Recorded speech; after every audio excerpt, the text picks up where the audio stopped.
ICC? Oh, meron. I received it from Secretary Remulla. Para kayong mga birhen na naniniwala sa pag-ibig ng isang puta! Nasisikmura ba ng gabinete ang ganitong kataksilan?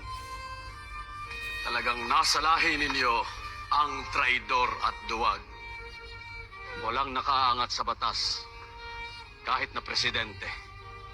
So if the ICC issues an arrest warrant against former President Duterte, will the Philippine government hand him over?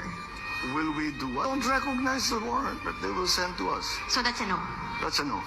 Kung magiging isang bansa man tayo, kailangan natin ng isang radikal na pagbabago.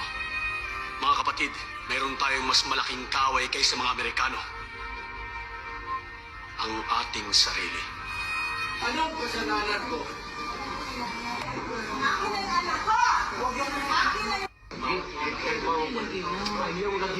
Asa si Bing Bong? Bong! Bong! Bong, halika Bong, tinan mo.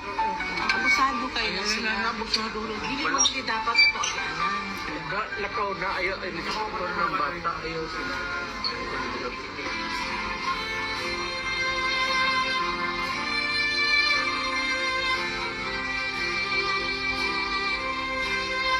Marami akong ginawa na hindi nagustuhan ng iba.